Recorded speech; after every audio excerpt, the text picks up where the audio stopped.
Alright, a very brief look at the rules that come in this box. This is going to be more of an unboxing video than a how to play, so it's going to be put on both the playlists just for that reason.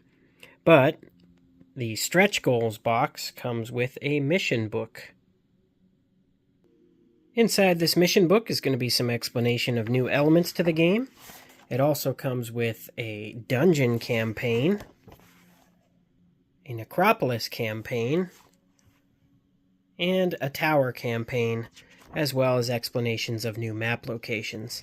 So it adds 3 more ways to play solo. The components are as follows: 15 map tiles, which are 1 starting tile, 10 far tiles, 3 near tiles, and 1 center tile. A town board for the tower faction. The mission book itself, as well as another player aid. Comes with 2 tower hero models. Comes with 7 unit models for the tower faction of gremlins, gargoyles, iron golems, magi, genie, nagas, and titan.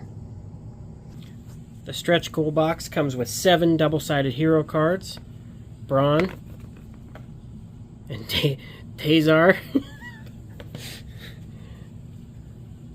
Mephala, and Clancy, or Mephala, I guess it could be, Jediite, and Deemer. Vidomina, I don't know. Lord Hart, undead version. Adelaide, and Lord Hart, not dead version. I guess the first one would have been undead. Solomir, Dracon, or Draken, Iona, and Josephine.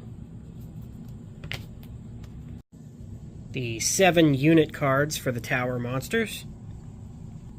The 7 building tiles for the tower faction. 28 neutral unit army cards. 4 Astrologer's Proclaim cards.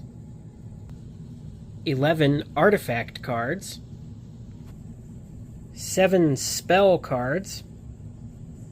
11 ability cards.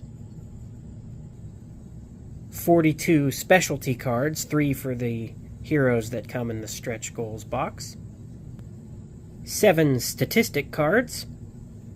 And it comes with 12 gold tokens, 9 building materials tokens, 8 valuables tokens, 10 damage tokens, a build, a population, and a Mage Guild spellbook token for the tower faction, 6 paralysis/defense tokens, 5 movement tokens, a morale token, and 30 acrylic cubes, 10 in black and 20 in light blue for the tower faction, which light blue looks very just clear.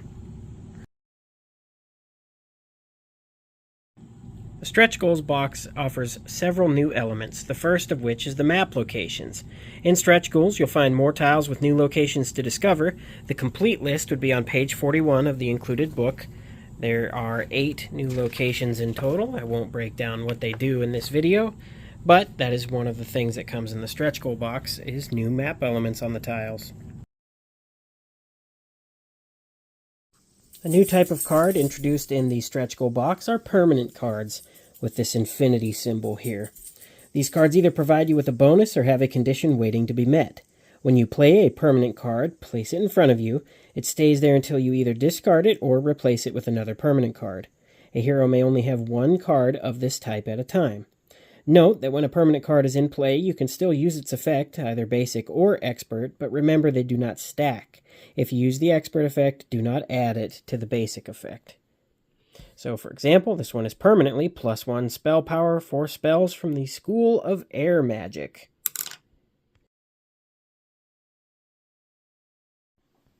Some cards as you play the game will refer to the schools of magic, and every spell belongs to one of the following 4 of them. air, fire, earth, and water. Each school has its own border around the symbol. For example, this one is going to be an earth card. The other symbols are the clouds for air, flames for fire, and a seashell with wings for some reason for water. Or I suppose that could be coral tendrils. Whatever. Note that although Magic Arrow belongs to all schools of magic, it can benefit from a bonus from only one school at a time.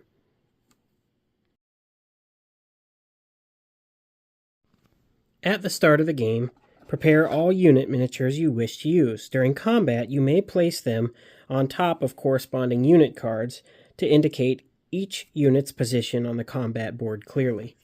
The combat board being the the two-sided fold-out board that comes in the core box, not the Battlefield expansion. And there's a few additional rules when playing with miniatures. One is if any of the following occurred during combat with neutral units, discard that card and draw another in its place.